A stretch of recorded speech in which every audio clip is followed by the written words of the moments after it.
Welcome everyone to the Watford Short Film Festival online edition. My name's James Dyer, the festival director, and joining me today we have Martin Monov with us. How are you doing, Martin? Oh, I'm excited to be here, James. I've been looking forward to your festival for so long, and I'm so happy that finally this is happening. Well, we're really grateful for you to be sending us your film and to be sharing it with the audience and everything like that. Let's talk a bit about We Are Family then. Tell me a bit about the inspiration behind the film and what inspired you to make this. Well, it's actually quite. I shot it quite long time ago with my friends. So that was a third year university project, and one of my friends, actually the producer of the film, Jersey's David, he was the link to the people because he's Portuguese, and fundamentally it's about the story of this group that's quite noticeable in Portugal, and also people from Angola and even Brazil are listening to them. What they're combining is Afro beats, but what is more important is the bond between the members, because all of them are first generation immigrants. When I say first generation, I mean people that parents moved to Portugal, and then they were born there. So it's a lot about cultural identity, in my opinion. And how did you find out about this group and what inspired you to make a documentary about them? Well, the reason I was kind of interested in the group is because of their outreach to the community, and actually they have like a worldwide outreach, because Portuguese language is, a lot of people don't understand how, the audience that it represents. So I did mention that, people, though this group is being listened in Brazil and Angola, so their outreach is tremendous. Not only this, but what they're doing is they're showing Afro beats to the Portuguese audience. So if you look 3, 4, 5 years ago, this type of music style was either like very little of the market share or pretty much non-existent, and at the moment they are pretty much getting a lot more traction. And as a result, we thought that it's interesting to see how they're dealing with this, how they interact. We spent a long time with them and their families, and see how they're being perceived as well in Portugal. And yeah, I mean, overall, I think it was a pretty positive experience. I spent a while in Lisbon, because the guys are from there, and it was nice to track them, to see what they're doing, to kind of embrace their lifestyle almost. And to a certain point, especially for a lot like me and quite a few members of the team who are not Portuguese, it was a way to experience the new wave in Portugal, and in general new Portugal, to see how cultures are being accepted and so on. Factual filmmaking as a whole, when you're making something like a documentary, the relationship between a director and the contributors is very important. You need to earn the trust of your contributors because you're telling their story. What was the most challenging part about building a relationship with this group?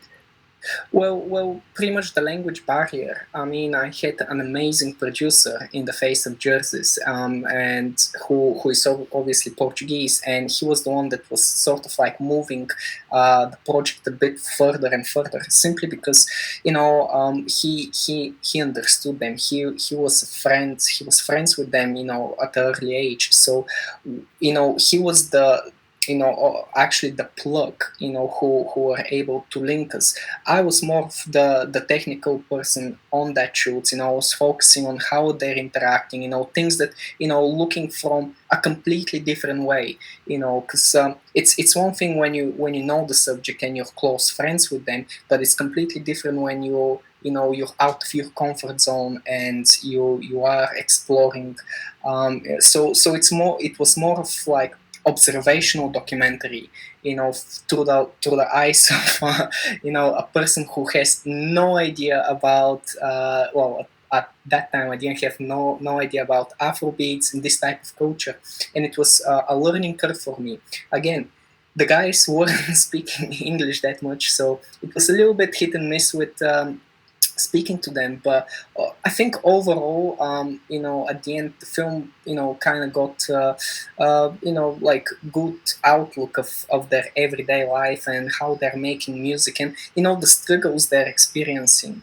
Um, but yeah, like on the shoots, I was more of the technical guy saying like, "Oh, let's find this, let's look at these shots." But actually, the magic happened in post production, in my opinion. With the challenge of a language barrier, how do you overcome that? Did you have someone on set that was able to translate? Yeah. I did mention Jersey, who is the producer of the film. He was the main contact, and he was the one that was able to organize this. In a sense that he was the one that was able to organize the interviews with the people. He was the one that was able to give us the insight of their personal lives. Because as you can imagine, when you're not in this type of group, it's quite hard to get access, especially when they are at this point quite big, so they wouldn't open their doors, let alone their families, to someone to be asking them intimate questions. So I guess that, if this film wouldn't happen, if we didn't have a very strong production team, who are able not only to delegate and obviously get access, but they were also the ones that were moving the project while we were there. So yeah, kudos to them. In terms of development from coming up with the idea to completing it in post, how long was the production process? Well, to be honest with you, it was about half a year. So again, like this was sort of at the end of our university. So that was like a couple years ago at this point. And the way we were kind of, because we do have like pretty strong bond between the members of the team. We've worked throughout all of our 3 years together. And then after we graduated, we did couple of other projects, but we were discussing like what shall we do, and Jersey is doing a lot of music videos over in Portugal at the time, and he was able to, kind of pitch us the idea. And from then on, it was more like how are we gonna crowdfund the money, and how are we gonna get access to this and that.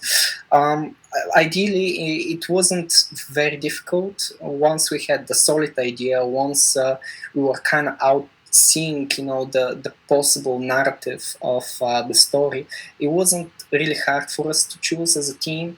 And again, like we spent a little bit time in Portugal, and let me tell you, that's amazing because we did shoot the film around February of 2018, or yeah, 2018, and just imagine, like here in the UK was snowing, and there was sunshine and 15, 16 degrees. So I didn't even feel like it was work. I felt like I'm in a holiday, and I'm just occasionally going and filming.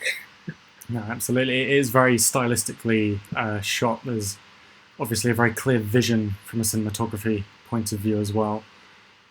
Overall, what do you think the hardest challenge was in terms of negotiating this from a cinematography point of view, and like, how much creative leeway were you giving artistically to your cinematographer?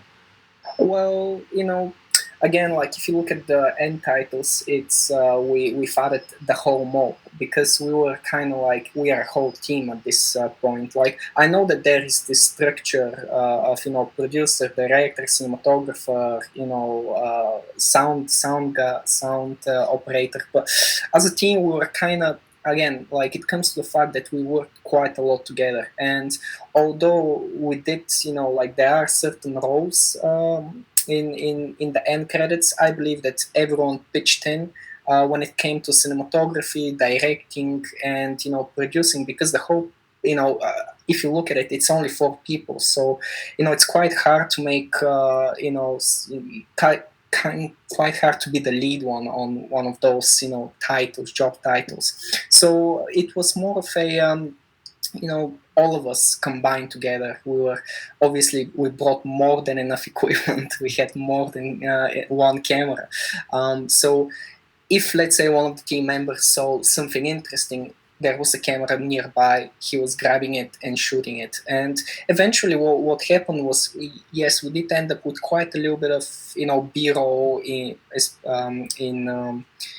post production, but again, like it's kind of you pick and choose, and overall, like everyone was able to again pitch in, and like this whole project is by the whole mob.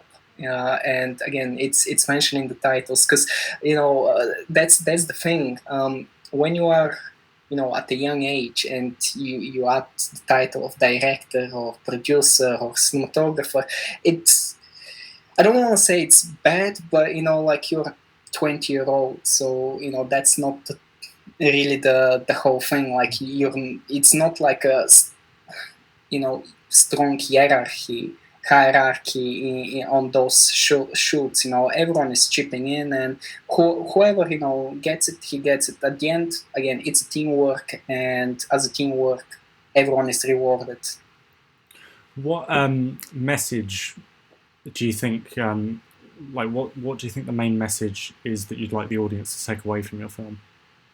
I mean, it's the main message is like kind of showing off how people are interacting in Portugal in 2018, and after the 2000s, the cultural movement that's been happening there, and understand a little bit about Portuguese culture and where it goes, what's the next step, because you did have in the UK for a long time fish and chips, but then again you start having curry, and so you do get like this transition in culture, and everyone is bringing in. It's about how immigration works fundamentally, and what's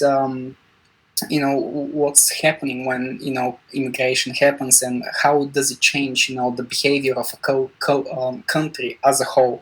And we did this just when sort of like we hit with the Brexit, and this type of feeling that foreigners are not welcome anymore. So you do have similar experiences in those countries, especially coming back from their colonial past.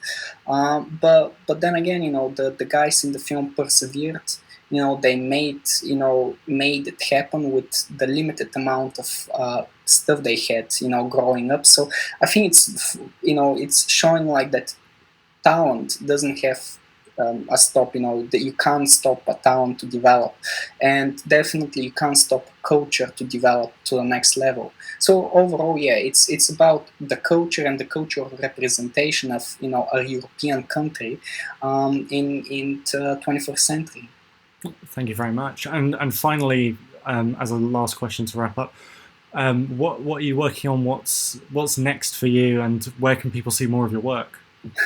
Well, it's quite interesting. I kind of stepped down from the 2D world of filming. I'm occasionally doing a music video here and there, and a project, but I'm kind of focusing more on the immersive technology, and this specifically augmented reality and virtual reality, as well as virtual production and volumetric capture. So there is I have a few films that are coming out which are virtual reality based. One is a horror film, and then the other one is more of a theater representation of virtual reality theater. And then I have a new project that's in pre-production, so hopefully I'm gonna get funding soon. It's about a very interesting love story between an Israeli female soldier from the IDF and a Palestinian rebel. That's been happening for the last maybe 2 years. So I've been developing this idea with the director, and the idea is we want to capture it in a volumetric style, which is completely new technology, and I'm kind of like moving more towards embracing new tech and seeing how it looks, as opposed to your standard 2D image. But again, I'm still young, so I'm still exploring, and yeah, we'll see what's gonna happen. Well, thank you so much for sharing your film with us and for the audience watching at the Watford Short Film Festival. Hopefully, we hope to see more of your work in the future. Thank you, Martin. Thank you, James. Thank you very much to Watford Film Festival, and thank you very much for organizing this. It's gonna be splendid. I can't wait to see it.